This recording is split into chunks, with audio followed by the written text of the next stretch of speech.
There were definitely a lot of factors that went into our conference opening game. Obviously our first road game, a trophy game, the battle for the old Bronze Hawk against Saint Anselm's. It was also their season opener. We didn't have any film on them coming in, so we knew it was going to be a great atmosphere, a really good challenge for our football program in a lot of different ways. And I think, you learn lessons from every football game and every experience, and it helps you mature as a program. And I think as a coach, you just, hope that you're learning those lessons watching a win the next day as opposed to being on the other side of things. So I think we're really fortunate to catch some of the breaks that we did and also come away, with a win in the win column. I think at the end of the day, it doesn't matter how pretty or ugly it is in the box score. It just matters that you win the football game, and our guys did exactly that. The biggest thing when you're in games like that where they're roller coaster games in terms of the ups and downs, and it's trying to stay true to who you are and true to your game plan. And obviously you spend all week doing what you think is going to be best or planning to do what you think is going to be best to put your team in a situation to be successful. I think it's important as coaches to stay focused on that in those moments of distress, because if you start to lose your path or lose your cool, and I think the players start to notice that, and they start to press. So really kudos to to our coaching staff, for staying true to the game plan, and kudos to our players for continuing to execute our game plan. And if anything, that just builds more buy-in and more trust in what we need to do to be successful. I think the biggest thing in situations like that, is one, you have to, like we talked about, keeping your cool and keeping your composure, both as a staff and as a team, but also understanding what minor tweaks or adjustments that you might have to make. And at the end of the day, the majority of it is just trying to refocus the players to stay true to their technique and their reads. I think it's easy to start to lean away from what has worked or how we try to go about doing things because it didn't work in a particular moment or situation. And I think it's the understanding of the players and the follow through on the process by the coaches that kind of keeps you true to your course. The road to a win or the road to success is never going to be a straight shot. There's going to be some detours and some bumps in the road, and we experienced plenty of those Saturday night, but we did find the end goal. So I think, obviously when you're looking back on it, focusing on the really good things, the positives that you need to continue to do more frequently. We created some really good turnovers.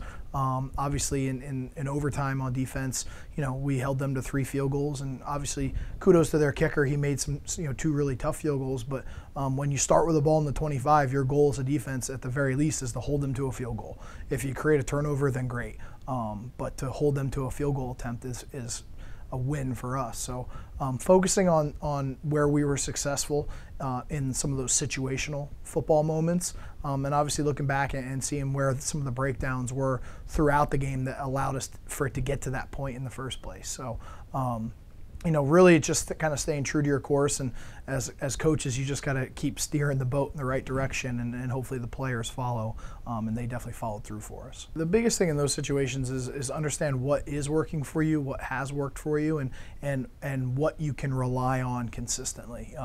We were consistently getting at least 3 or 4 yards a clip in the run game, and we were fortunate enough at that situation at the end of regulation that time was a little bit on our side. We weren't too pressed. I think if we didn't score and we did, we would have been a little bit more pressed. In that last timeout, we called 2 plays in the huddle because we didn't have any timeouts left. And they were both run plays. If we didn't get it the first one, we were going to run it in on the second one. And hats off to our guys; they went ahead and just pounded it on the first attempt. So I think for us, it's just understanding, the situation. Can we run the football here just based off the time? And obviously, our players have to execute based off the looks that we're getting from our opponent. And we like the looks that we were getting, and we trusted our offensive line and our run game to execute, and they followed through for us. Brian's been a workhorse for us ever since he really got into the primary rotation at running back at the end of his freshman year. He's a powerful runner. He's deceptively fast. He breaks a lot of tackles in a tight box, and he can run tough between the tackles too, and really pound the ball in there. I think you saw a couple times Saturday night where he's dragging the pile, and he's a really tough tackle. He's low to the ground. He's a thicker back, and he just takes it to a different level. I think he really felt that we were relying on him pretty heavily, and I think the offensive line felt it too. That was our strategy all week. We were going to go in and we were going to try to pound the football. Our other running back, Mike Cordova, had a good game too. So I think it's easy to point to the guys up front, and Brian would be the first one to do that. I know he was obviously playing with a really heavy heart that week. He had a death in his family, and I think that was just a little extra motivation on his personal roller coaster of emotions. So it was really good to see him come out, and us to be able to really lean on him consistently throughout the course of the game. I mean, he was really the only back that we had in for the last couple drives of regulation and the entire three series of overtime. So it gets to the point with Brian where the abnormality becomes the norm for him.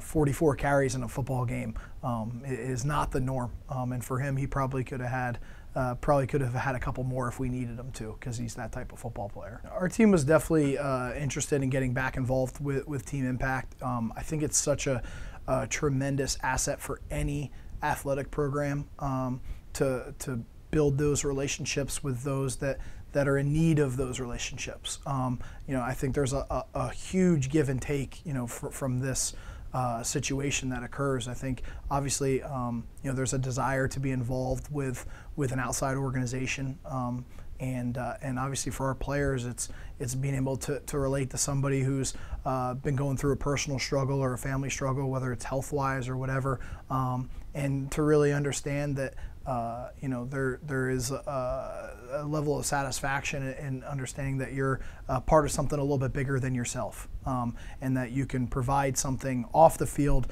to somebody that is in need. And I think we've learned a lot in the short time that we have been involved with Danny and Team Impact, and we're really excited to officially welcome him aboard this weekend and continue to grow that relationship as time goes on. Getting to meet Danny and his family in the spring was great. They came to campus.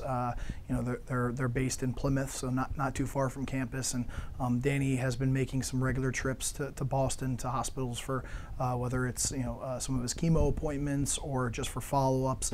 So he's been able to swing by here, and our players gave him a tour. He got to meet most of the team, toured him around the locker room and the weight room, and he's familiar with Stonehill. He has a cousin that goes here as well, and he's very team, very sports oriented. He loves sports. He loves the Celtics. He loves the Red Sox. He was healthy enough to get out there and be a part of a baseball team, this spring and this summer, and playing a little second base and getting some at bats. And he's definitely been affected by some of his treatments, and I think it's been great to see his development and growth since we first met him in the spring, to see how he is day by day, week by week, getting a little bit more healthier and a little bit more stronger, and a little bit more confident in who he is and what he can be and what he can do. So we're excited to continue to have him around our players, and for us to get to know him more, and for him to get to us, him to get to know us more. And I think it's just a cool thing for us to have a new team member like Danny. LIU is the preseason favorite to win our league, for a reason.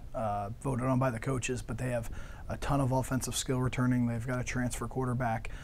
They're an experienced football team, and their experience is a successful experience on their end. They're used to winning a lot of games and being up in games, and they battle. They go toe to toe with everybody and anybody that shows up. So we're going to obviously have our hands full. It's a team that it's offensively they challenge you in a lot of different ways. They've got a lot of dynamic players. Their running backs can split out and play receiver and just as easily as be in the backfield. So they're going to challenge you. They scheme you up really well on offense. Defensively, they're very talented. They don't have to do anything too crazy on defense because they can just line up and defend anything that you can throw at them based off their talent and some of their vanilla looks. So, they're a really good football team. They were successful in the first week after a tight first half. So we're expecting to get some more of the same from them, and also something that that they haven't shown yet through week one, with only one game under their belt. The biggest thing for us Saturday night is limiting some of the big plays defensively. You know, they've got some really talented receivers that can stretch the field. I think that's where we've kind of shot ourselves in the foot through the first 2 weeks is, you know, when we are stout against the run and we can get some early stops, building some consistency and limiting some of those big plays is going to be huge. Establishing the run on offense is going to be really big for us. You know, they're a really good defense. They've got a good front six, front seven, and they're talented. And I think they're one of those teams that if they get up on you, it's really hard to dig yourself out of a hole against them. So, and then obviously, you know, something that we did a really good job of last week was some big plays in the special teams. You know, we were able to block a punt, return a punt for a touchdown, and create a fumble. So if we can come away with some of those, you know, big positive plays on special teams, those momentum plays, you know, that's going to be really key for us in victory.